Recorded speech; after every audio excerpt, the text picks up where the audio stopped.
It's 2017, Queens. Late afternoon light bouncing off windshields. 32-year-old Valerie Cincinnati is on patrol. Uniform, badge, authority. A married NYPD officer living out on Long Island. On the outside, she's disciplined, structured, someone who enforces order. Then she sees him. A man washing his car. It's nothing. It should be nothing. But she slows down. She looks again, and instead of driving past, she pulls over. That one decision, small, impulsive, cracks everything open. The man's name is John. Valerie and John talk. It's casual at first, a little flirting, a little curiosity. The kind of energy that feels harmless because it's new. He's drawn to her confidence. She's drawn to the attention. The way he looks at her like she's not just a cop, not just someone's wife, but something exciting. They exchange numbers. And that's it. That's the moment everything begins. But Valerie is married. Her husband, Isaiah Cincinnati, is still in the picture.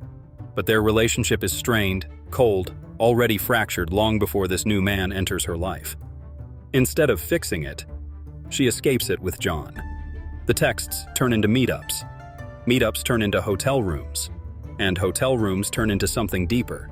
Something that feels like love, but is built entirely on secrecy. They start doing things that signal permanence, matching tattoos, till death on their hands. His body marked with her name. That's not casual anymore. That's obsession disguised as commitment. Valerie isn't just having an affair. She's rewriting her identity. In her mind, this new relationship becomes the real one. Everything else? Just something in the way. Then reality enters the picture. He introduces Valerie to his teenage daughter, and something shifts instantly. It's not subtle. It's not slow. It's sharp. Valerie doesn't just dislike the girl. She resents her. The attention, the affection, the money spent on her. To Valerie, it feels like competition. And that's what makes this case so disturbing. Because the jealousy isn't rational. It's possessive, territorial. She wants him, fully, not shared. Arguments start, "You spoil her too much. You care about her more than me. Why is she always around?" John is aware of this, but he just tries to keep the peace. He downplays it. He assumes it's insecurity that will pass. It doesn't pass. It grows. A year passes. Nothing is resolved.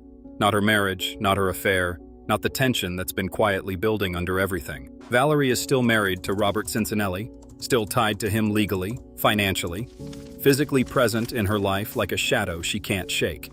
In Valerie's mind, the situation has become simple. There are only two things standing between her and the life she wants: her husband and John's daughter. They especially fight about John's daughter constantly. Even something as simple as text from his daughter triggered her to the point where she pulled out her gun against John. And this causes John to report her to the police. The department steps in. Valerie is stripped of her role. Not entirely, but enough to feel it. She's placed on modified duty. No patrol. No authority in the streets. No gun. Instead, she's sitting in a room, staring at security monitors. At the same time, her marriage is collapsing in real time. Another fight. Another argument. Another moment where things get physical. Her husband knocks the phone out of her hand. That's all it takes. He's arrested for domestic violence, but he insists he did nothing wrong. Now everything is fractured. Her career is damaged. Her marriage is imploding. And the relationship she risked everything for is cracking too. And John eventually breaks up with her. And then something unexpected happens. He reaches out to her husband. They meet. Two men connected by the same woman, both caught in the fallout of her choices. And he tells him everything: the affair, the lies, the secrecy, all of it. Not as an attack, but as an apology. And later that same year, Isaiah files for divorce. And instead of stepping back, instead of leaving, instead of choosing a clean break, she starts harassing John and threatening him and his daughter in an attempt to get back together with him. John responds by getting a restraining order against her. But for Valerie, it means nothing. She violates it, again and again and again, until he has no choice. He has her arrested. She goes to court for violating the restraining order, and John goes to testify against her. However, he does something no one expects. He lies on the stand. He says he made it all up, that she didn't violate the restraining order, that none of it happened the way it was reported. Why? Fear? Guilt?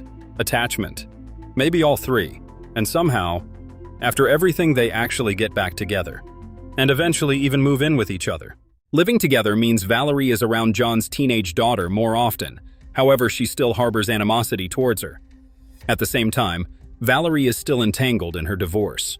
All this stress turns into anger, anger turns into hatred, and eventually, hatred turns into something else. Valerie starts saying things she shouldn't say. At first, it sounds like venting. Valerie begins talking about eliminating her problems, like Isaiah. She says he needs to just die. At first, it sounds like venting, anger and frustration, but then it becomes specific. She tells John that she wants to find a hitman. She wants her husband dead. And even more disturbingly, she wants his daughter dead too. This is where the story shifts from messy relationship to criminal conspiracy. This is the turning point. He realizes something is seriously wrong. This isn't jealousy anymore. This isn't talk. This is intent. And now he has a choice. Go along with it, ignore it, or stop it. John pretends to agree and go along with her plan. The next time she goes to work, he calls and reports her to the FBI. Quietly, carefully. He cooperates. The FBI tells John to start recording their conversations, so she'll potentially admit to the plans. Investigators don't arrest her immediately. They build the case. They stage a fake hit. They go to Isaiah and inform him his ex-wife wants to murder him by using a hitman. And even though they went through a rough relationship towards the end, he still couldn't believe she was willing to take such lengths. The FBI asks Isaiah to help them. They need him to fake his death. So they take him out to a remote spot and have him slumped over the wheel in his car.